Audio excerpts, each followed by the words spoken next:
नमस्कार, स्वागत है आप सभी का टीवी 24 एक्सप्रेस बिहार पर। मैं हूं आपके साथ सपना ठाकुर। नजर डालेंगे इस वक्त की खास खबर पर। तो बहुत जल्दी पूर्णिया लौट के आया हूं। थोड़े दिन पहले ही आया था, लेकिन फिर से दोबारा आना पड़ा क्योंकि जन स्वराज पार्टी ने ये कहाँ से एको आ रहा भाई, क्या कर रहे हो यार?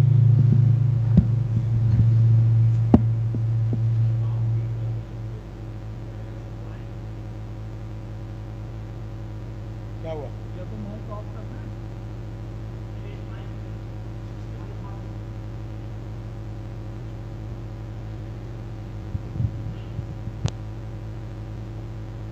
जन स्वराज पार्टी ने गत 19 मई को मुझे एक नई जिम्मेदारी दी है। पार्टी का राष्ट्रीय अध्यक्ष बनाया है और उस बाबत ये मेरी जिम्मेदारी है कि मैं शीघ्र अतिशीघ्र 10 प्रमंडल में, अभी फ़ोन बंद कर लो यार, 10 प्रमंडल में जाकर अपने संगठन की समीक्षा कर लूं और जो भी उनके सुझाव आए उनको ज़मीन पे उतारने की कोशिश करूं। तो स्वाभाविक था कि अगर 10 प्रमंडल में जाऊंगा तो सबसे पहला तो मेरा गृह क्षेत्र ही होगा, और इसलिए मैं पूर्णिया में हूं और पूर्णिया में हूं तो सोचा कि आप लोगों से मुखातिब हो जाऊं। वैसे तो आप सभी लोगों से, मुझे लगता है ज़्यादातर लोगों से हमारी 1-to-1 मीटिंग हो चुकी है। आप में से कुछ लोगों ने मेरा इंटरव्यू भी लिया है। मेरे पास अभी कुछ नया कहने को नहीं है। जन स्वराज क्या चाहती है वो सब आप लोग जानते हैं। तो इन्हीं बातों के साथ अगर कोई प्रश्न हो तो कृपया पूछ लें। भाई, अगर प्रेस कॉन्फ्रेंस में भी आप लोग अपना फ़ोन को ऑन रखिएगा तो कैसे चलेगा यार?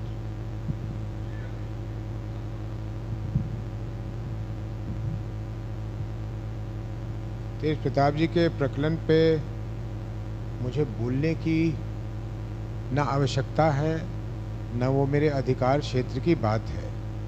एक पारिवारिक मामला है और मैं तो इतना ही कहूँगा कि मुझे आदरणीय लालू जी के लिए बुरा लगता है कि इस अवस्था में उन्हें ऐसी परेशानियों का सामना करना पड़ रहा है। इसमें अगर राजनीतिक मुद्दा थोड़ा सा है भी तो एक ही है कि एक राजनीतिक दल से तेज प्रताप जी को 6 वर्ष के लिए बाहर किया गया है। मोटे तौर पे ये भी उनका आंतरिक मामला है, उनकी पार्टी है, वो किसको निष्कासित करते हैं, किसे बहाल करते हैं, इस पे मेरी टिप्पणी की कोई आवश्यकता नहीं है। अभी मैंने देखा कि जिन सम्मानित महिला से तेज प्रताप जी की शादी की गई थी, उन्होंने भी कुछ कहा है। शायद ऐश्वर्या जी उनका नाम है। मुझे उनके लिए अवश्य चिंता भी होती है और दुख भी होता है, और मैं चाहूँगा कि जो भी कानूनी प्रक्रिया हो ऐसे मामलों में, मुझे ठीक से मालूम नहीं है कि क्या होता है, वो कानूनी प्रक्रिया पूरी की जाए और अगर कोई गुनहगार है, किसी को सज़ा मिलनी चाहिए तो वो मिले, और इससे ज़्यादा मैं कुछ नहीं कह सकता।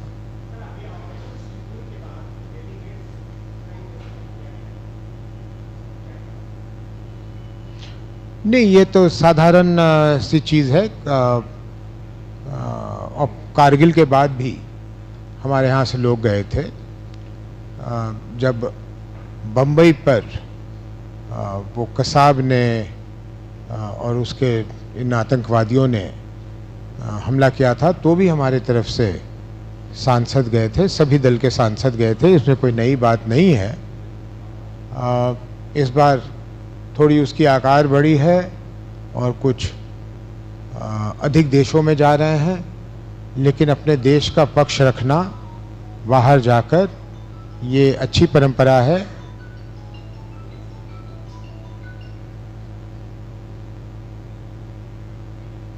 ये अच्छी परंपरा है और सभी दल के लोग अगर ऐसे प्रतिनिधिमंडल में जाते हैं तो ये और भी अच्छी चीज़ है। इससे दिखता है कि इस मामले पर पूरा देश एक है, सभी राजनीतिक दल एक हैं। राजनीतिक दल कौन है? देश के लोगों की प्रतिनिधित्व करते हैं, इसलिए अलग अलग सोच के लोगों की प्रतिनिधित्व करते हुए वो जा रहे हैं और इस मुद्दे पर देश हमारा पूरा एक है, ऐसा संकेत जाता है। ये अच्छी चीज़ है।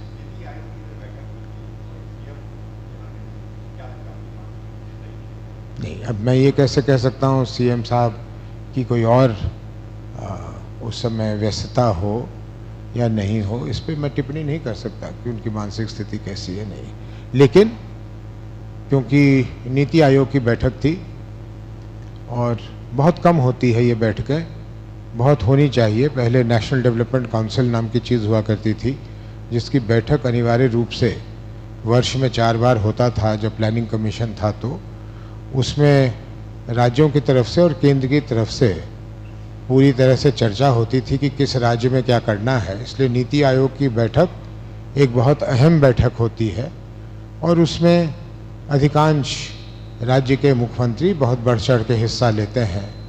अब नीतीश जी क्यों नहीं गए तो मैं नहीं जानता, लेकिन जाना चाहिए था।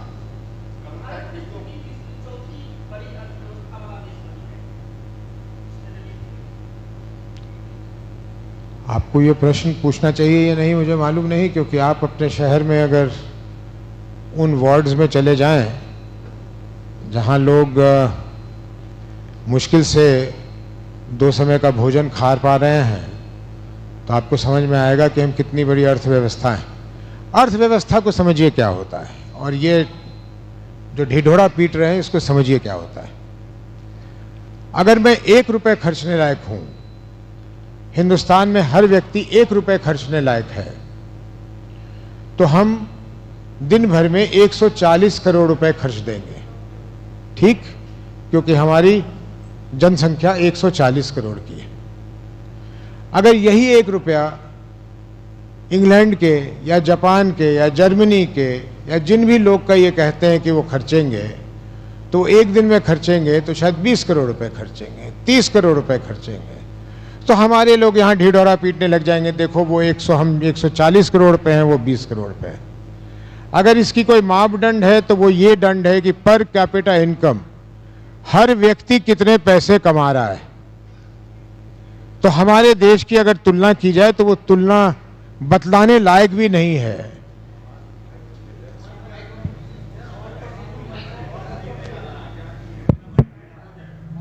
यार तुम लोगों ने बड़ा गड़बड़ किया है, क्या कर दिया।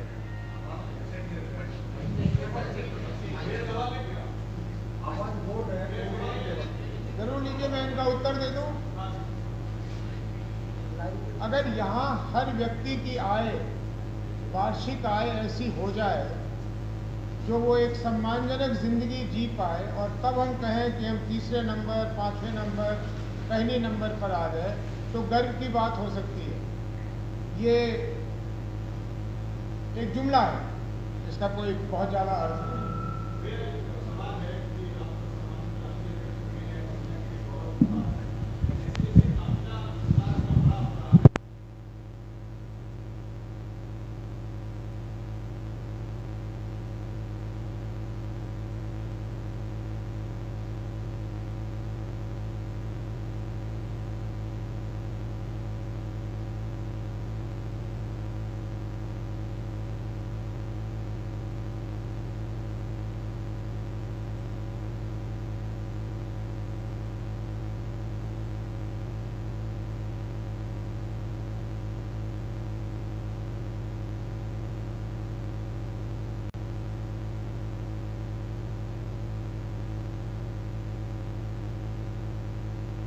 वो अलग बात है कि इनको हम अपनी पार्टी का नहीं मानते, लेकिन पार्टी से इस्तीफा इन्होंने आज भी नहीं दिया। और कल भी किसी को कह रहे थे कि मैंने पद छोड़ा है, पार्टी नहीं छोड़ा है। लेकिन अब आनंद मिश्रा के प्रकरण पे आपने पूछा है तो बता देता हूं। ये आसाम के एक IPS अफसर थे, इनको राजनीति में आने का शौक हुआ, इनको बीजेपी वालों ने कुछ वादा किया, इन्होंने वहां से इस्तीफा दिया और ये चले आए। तो बीजेपी के लिए अगर छोड़ा था जैसा इन्होंने खुद कहा और बीजेपी में जाना चाहते थे, तो इन्हें रास्ते में जनसुराज कैसे दिख गया ये मुझे समझ नहीं आया। लेकिन जब ये जनसुराज के दरवाजे आए तो हमें एक अच्छा व्यक्ति दिखा, हमें ये दिखा कि ये ऊर्जावान है, नौजवान है और ये हमारे लिए काम कर सकते हैं। तो उनको एक बड़ी जिम्मेदारी दी गई कि आप हमारे युवा मंच के आप अध्यक्ष बनेंगे। तो ये अध्यक्ष बने। इनके कहने पे इन्होंने कहा हम मोटरसाइकिल की जुलूस निकालेंगे, तो हमने बहुत सारी मोटरसाइकिल की व्यवस्था करवा दी इनके लिए। थोड़े दिन के बाद इन्होंने कहा कि साहब मैं किसी से डायरेक्शन नहीं ले सकता, इसलिए मैं जा रहा हूं। मैं हाथी का दांत दिखाने वाला नहीं बन सकता कि मैं काम करूं और डायरेक्शन मुझे कोई और दे। ये भी उनकी मर्जी, चले गए, हमने कुछ नहीं कहा। अब मेरी जानकारी के अनुसार तो अभी तक तो बीजेपी ने उनको लिया नहीं, अब ले ना ले वो जाने, बीजेपी जाने। लेकिन आपका जो प्रश्न है कि ये चले गए, तो हमारी पार्टी में बहुत सारे लोग आएंगे और बहुत सारे लोग जाएंगे। आने जाने की प्रक्रिया चलती रहेगी। हम किसी से हैंड नोट नहीं लिखवाते, बॉन्ड नहीं लिखवाते। जिसको मन में होए, अगर हमें पसंद है वो व्यक्ति तो आएगा, नहीं पसंद होगा उसको हमारी पार्टी तो चला जाएगा। इसमें हमें चिंता करने की कोई जरूरत नहीं है। ये खेल चलता रहता है, ये आना जाना चलता रहेगा। अगर नहीं होगा तो फिर हमारे ऑफिस वाले करेंगे क्या? किसी की सदस्यता का फॉर्म भरेंगे, किसी की इस्तीफा को स्वीकार करेंगे। ये तो चलना चाहिए, इसमें क्या दिक्कत है? सर जनसुराज जो है सीएम का चेहरा कौन है?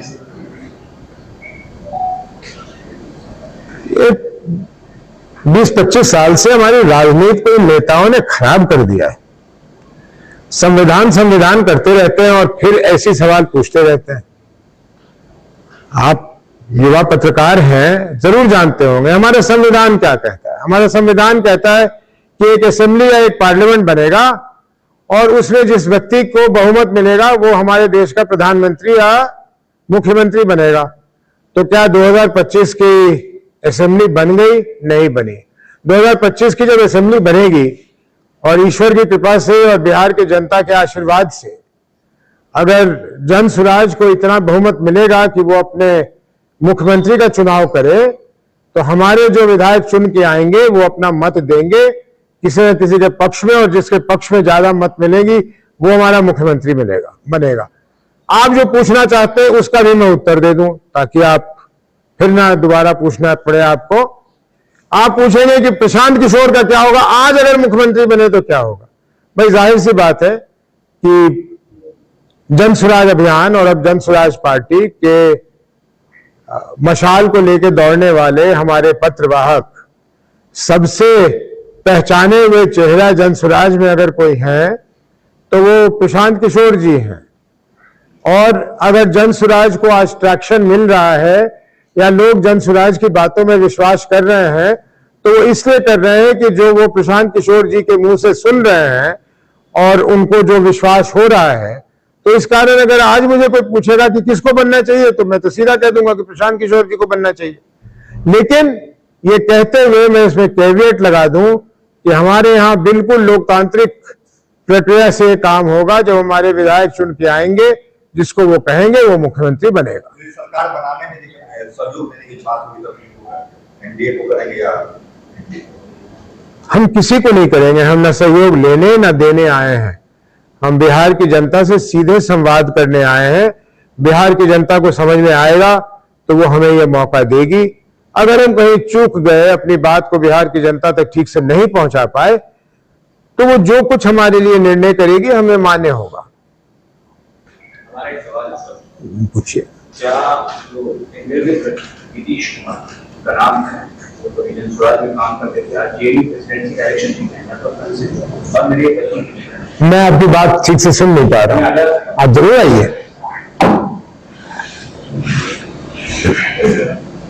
बड़े मित्र हैं नीतीश कुमार, बॉस जी हैं नीतीश कुमार, और वो जेडी प्रेसिडेंसी का इलेक्शन जीते। 2 साल पहले जेडी जनसुराज में काम कर रहे थे, तो क्या जनसुराज छात्र संघ को लाएगी? जनसुराज छात्र संघ को लाएगी? छात्र संघ चुनाव में आएगी तो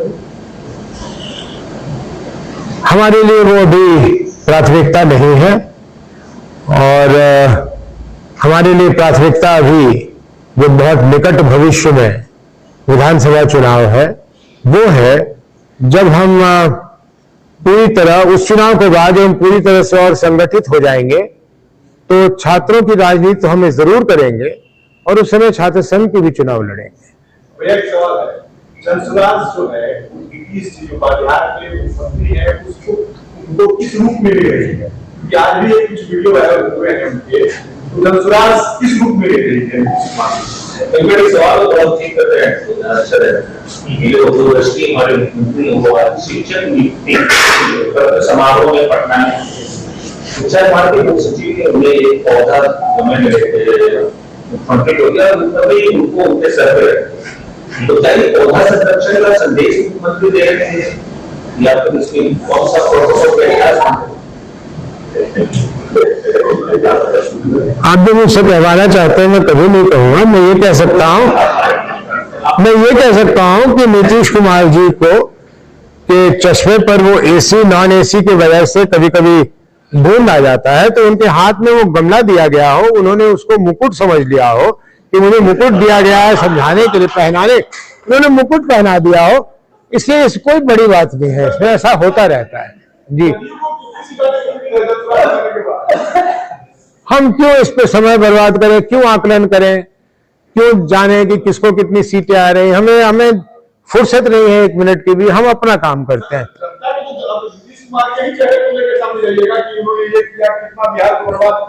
नहीं, कभी नहीं, बिल्कुल नहीं करेंगे। अगर आप जैसा कोई व्यक्ति प्रश्न पूछेगा नीतीश कुमार जी के नाम लेके तो हम लोग जवाब देंगे, वरना आप देख लीजिएगा कि कभी भी हम किसी के नाम लेके, हमको आलोचना करने का वक्त नहीं है, ना वक्त है ना हमें इच्छा है।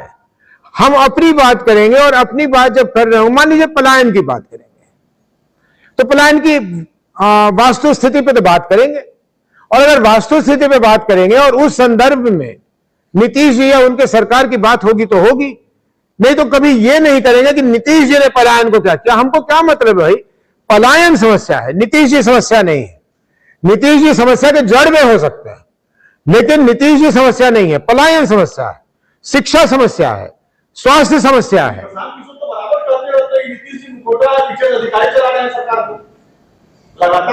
अगर प्रश्न ये हो, नहीं ठीक कह रहे हैं आप, आपका काम है करना। अगर प्रश्न ये हो कि सरकार बिना दिशा के क्यों चल रही है, नीतीश जी क्या कर रहे हैं, तो प्रशांत जी या उदय या कोई भी यही उत्तर देंगे कि अब नीतीश जी उस तरह से नियंत्रण नहीं रख पा रहे हैं जिस तरह से रख सकते थे, और इसलिए कुछ लोग मिलकर और कुछ पदाधिकारी मिलकर सरकार चला रहे हैं और चल रहा है।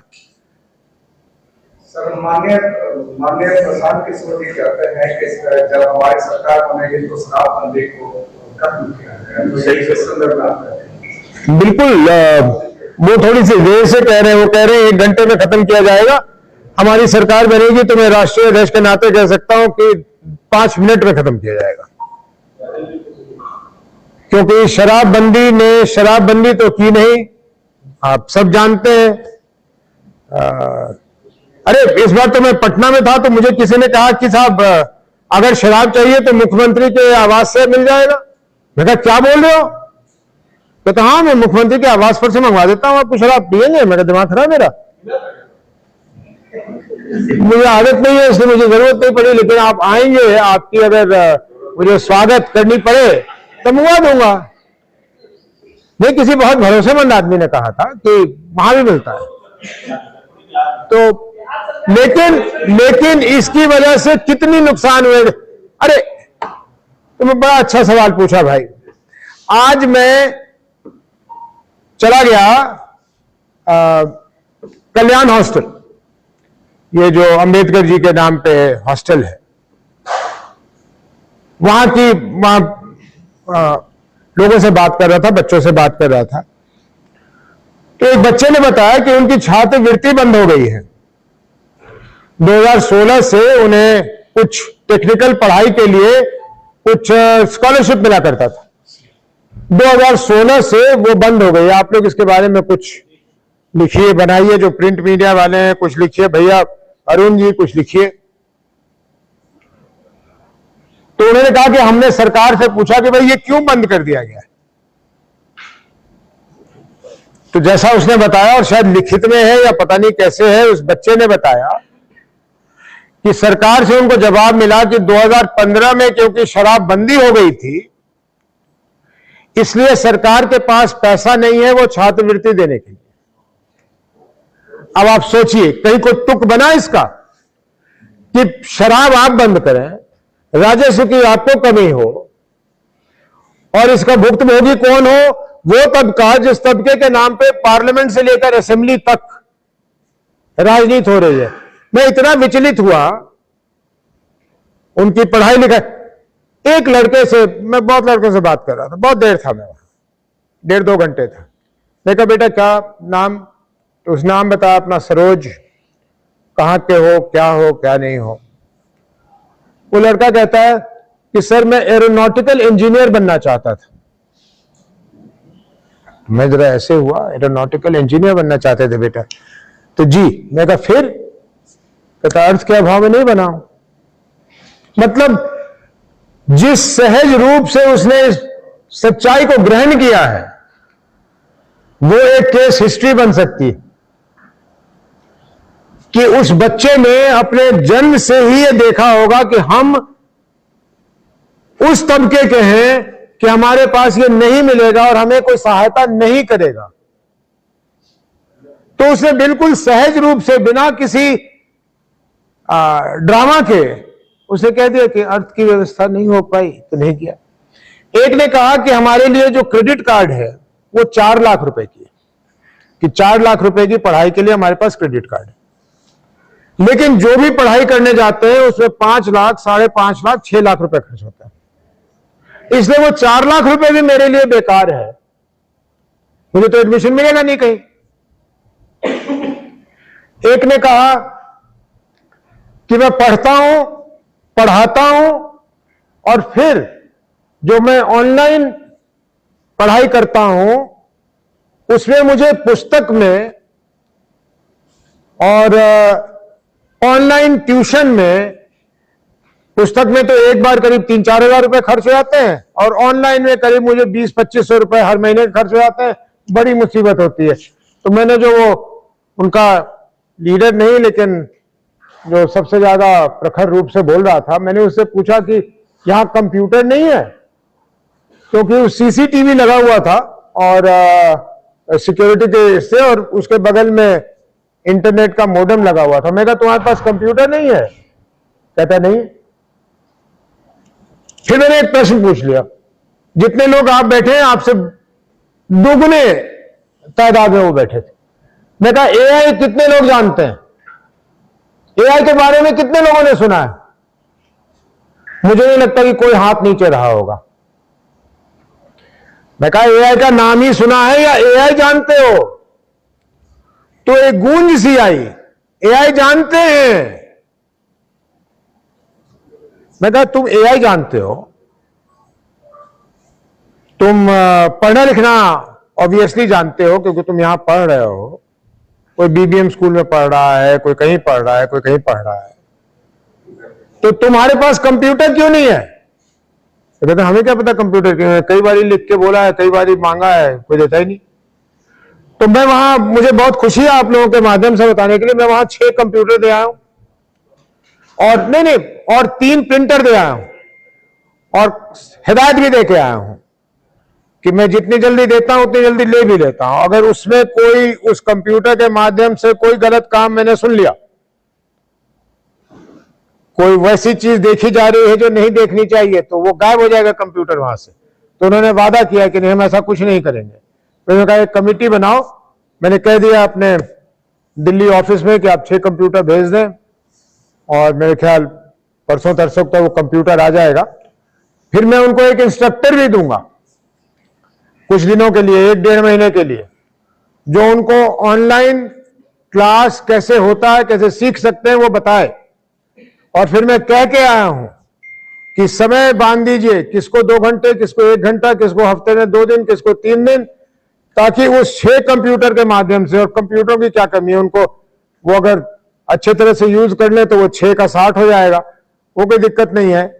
लेकिन जिनके नाम पे ये देश चलता है, राजनीति चलती है, उनकी वास्तविकता वहां है। फिर उससे भी नहीं माना तो आते ही मैंने पत्र लिखा है डीएम को कि वहां क्या क्या चाहिए। तो जब बिहार पटना पूर्णिया यूनिवर्सिटी बन गई तो वो कहते हैं कि साहब यहां तो हमारे वर्ग के, हमारे जाति के स्टूडेंट्स का बहुत ज्यादा आना हो गया, हमारे यहां मात्र 100 बच्चों के रहने की जगह है। और कहता है अगर हम 100 के बदले 120 को एकोमोडेट भी कर लेते हैं तो प्रशासन कहता है हम तुम पे एफआईआर कर देंगे। मतलब एक तो तुमको हम बढ़ा के नहीं देंगे और तुम अगर रख भी लोगे तुम पे एफआईआर कर दे। मैंने अराजकता की सीमा है।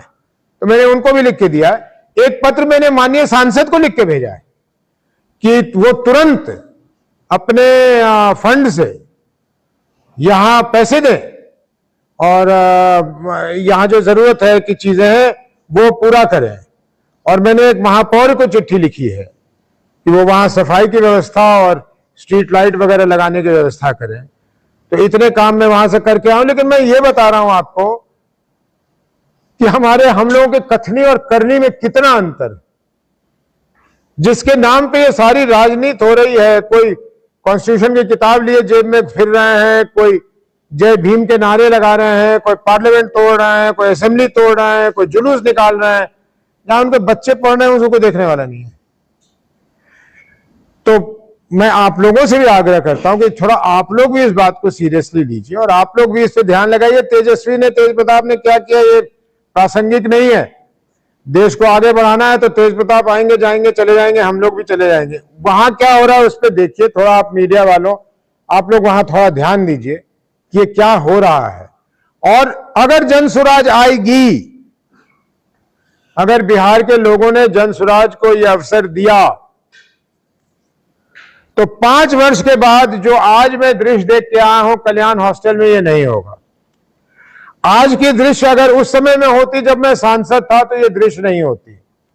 उस समय में इतनी आवश्यकता नहीं थी। और दूसरी बात, हमारे सरकार के रवैये के कारण मैंने सारा का सारा अपना जो पैसा था सांसद कोष का, वो मैंने आवश्यक समझा कि पूर्णिया के विद्युतीकरण में लगा दिया जाए और वो सारे पैसे मैंने विद्युतीकरण के लिए दे दिया था।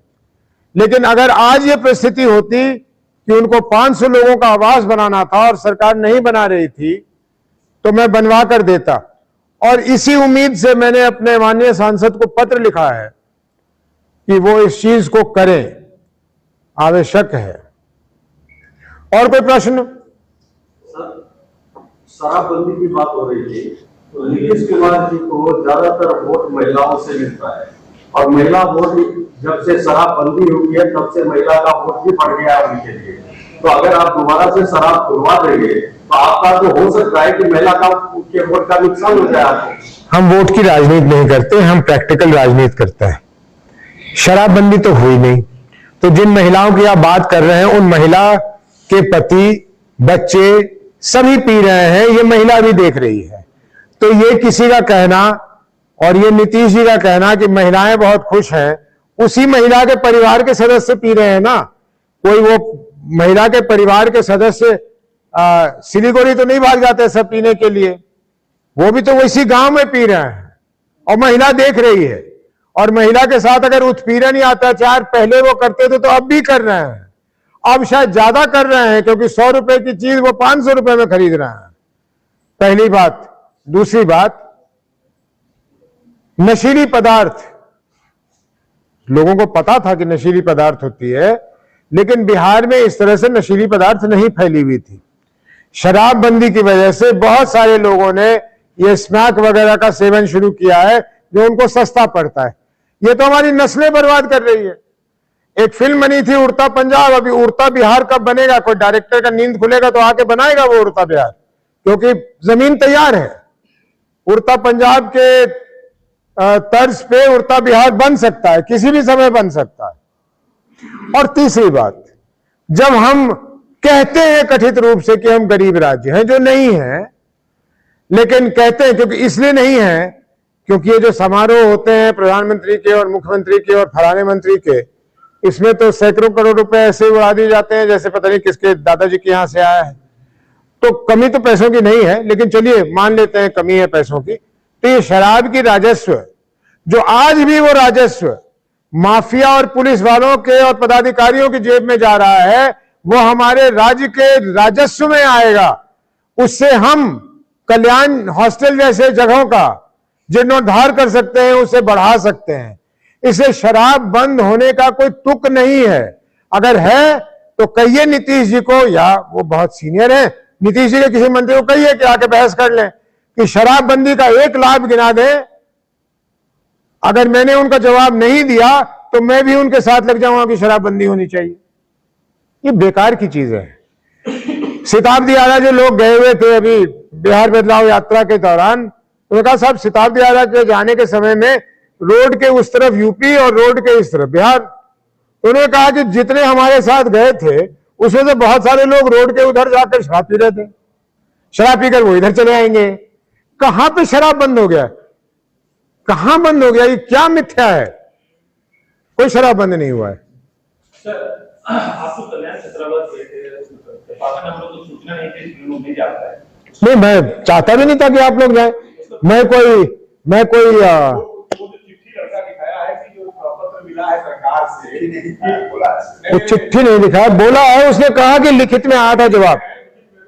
वो लड़के का नाम विक्रम है शायद, विक्रम उसका नाम है। मैं क्यों मांगा इसको? मैं सुनिए, इसका मैं प्रचार करके इससे कोई मैं राजनीतिक लाभ, ये तो बात निकली अभी किस चीज पे बात निकली, शायद शराबबंदी पे निकली, तो मुझे याद आ गया कि वो कह रहा है कि शराबबंदी की वजह से सरकार के पास पैसे नहीं है, हमारी छात्रवृत्ति बंद हो गई। तो मुझे याद आया, तो ये सारी घटनाएं आपको बताइए, बताने की कोई चीज नहीं है इसमें, लेकिन अब क्योंकि बताया है इसको आगे बढ़ाइए, इसको कहिए।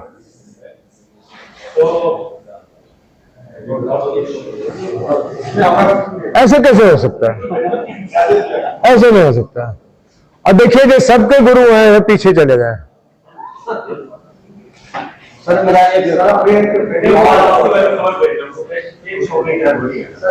का है, भाजपा के नेता का जो सड़क पे वीडियो और क्या सरकार और ये हो गया वो वीडियो जो वायरल हुआ था, ये बीजेपी एक बहुत ज्यादा प्रेमी पार्टी है ना, ये प्रेम बहुत करती है। तो ये प्रेम हर जगह दिखलाती है, अपने ऑफिस में दिखला देती है, होटल के कमरों में दिखला देती है, सीढ़ियों पे दिखला देती है, सड़क पे दिखला देती है, आपके घर उनके घर जाकर दिखला देती है। ये बहुत ज्यादा प्रेमी पार्टी है, आप चिंता मत कीजिए। सर मेरा एक सवाल है, भारतीय जनता पार्टी के वजीर विजय शाह ने ये आरोप लगाया कर्नल सत्या कुरैशी पर जो आतंकवादी बंद है, इस संबंध में आप क्या कहना है? इस संबंध में मैं क्या बोल सकता हूं? उच्चतम न्यायालय ने जो बोला है उसके बाद मुझे कहने की कोई जरूरत है? मैं उस पर बोल सकता हूं कि भारतीय जनता पार्टी की बेशर्मी की कोई सीमा नहीं है कि उसके बावजूद वो व्यक्ति मंत्री बना हुआ है। उस व्यक्ति को मंत्री नहीं, उस व्यक्ति को जेल में होना चाहिए था, वो मंत्री पद पे बना हुआ है। ये बीजेपी की, ये और बीजेपी के जो समर्थक आपके दर्शक हैं वो सुन रहे होंगे, तो मैं उनसे कह रहा हूं कि आप अगर बीजेपी को एक वोट देंगे तो आप वैसे मंत्री का समर्थन कर रहे हैं जो हमारी देश की बहादुर सिपाही को वो अपमानित कर रहे हैं। भैया मेरा सवाल नहीं है, पूछ रहे हैं, अगर बिहार में 25-30-40 सीट भी आती है और सरकार बनाने की बात होती है और मुख्यमंत्री जैसे भी नीतीश कुमार है एनडीए में, उसी तरह जनसुराज के तरह चेहरा बीजेपी ऑफर करे कि मुख्यमंत्री बनाने का गठबंधन होगा। आपके प्रश्न का मैं उत्तर देता, लेकिन इसलिए नहीं दूंगा। आप अगर कहते कि फर्ज करिए कि जनसुराज को 250, 150, 200 ही सीट आएगा तो बाकी 43 सीट वालों को क्या देगा, ऐसा कोई सवाल होता तो मैं जवाब देता। ये 25, 30, 40 में क्या मतलब? उस समय अगर मतलब बात से गठबंधन नो, वो ठगबंधन है। सब लोग खाना खा के जाइएगा। नमस्ते पांडे जी।